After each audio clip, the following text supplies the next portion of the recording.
Pawan Singh direct Rajya Sabha के सांसद मनोनीत किए जा सकते हैं। पवन सिंह के इस चुनाव में सबसे अहम भूमिका रहा बीजेपी और एनडीए गठबंधन को जीत दिलाने में। पवन सिंह कयास लगाए हुए थे कि बिहार मंत्रिमंडल में कहीं ना कहीं पवन सिंह को जगह मिल सकता था, लेकिन अभी तक 23 मंत्रियों का मनोनीत किया गया है जिसमें पवन सिंह का लिस्ट नहीं आया है।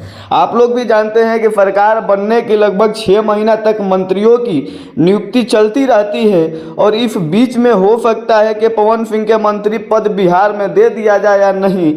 तब तक के लिए हम आपको बता दें कि नरेंद्र मोदी जी के साथ में पवन सिंह का तस्वीर वायरल हो रहा है, और जब नरेंद्र मोदी जी के साथ तस्वीर वायरल हुआ तो लोगों ने कयास लगाना स्टार्ट कर दिया कि हो सकता है कहीं ना कहीं राज्यसभा पवन सिंह पहुंच सकते हैं। लेकिन अभी तक पवन सिंह के तरफ से ऑफिशियली नोटिस नहीं आया है, और हम आपको बता दें कि पवन सिंह बहुत जल्द ये भी क्लियर कर देंगे, क्योंकि पवन सिंह के भाई बड़ा राजनीति करना है, देश भारत लेवल की राजनीति करना है।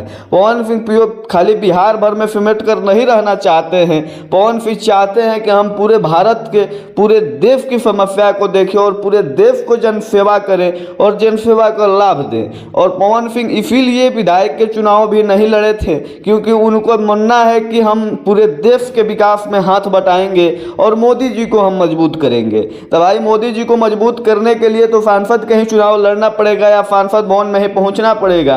तो हो सकता है कि राज्यसभा में पवन सिंह को मनोनीत किया जाए, नहीं किया जाएगा भी तो पवन सिंह अगला बार चुनाव लड़ भी सकते हैं। और अभी तक तो कयास लगा रही है और पवन सिंह के फैंस, जनता भी चाह रही है कि कहीं ना कहीं पवन सिंह को इस तरीका के पद दिया जाए जिससे पवन सिंह को लगे कि हाँ, जो भी मेहनत हम किए बिहार में उसका फल प्राप्त हुआ।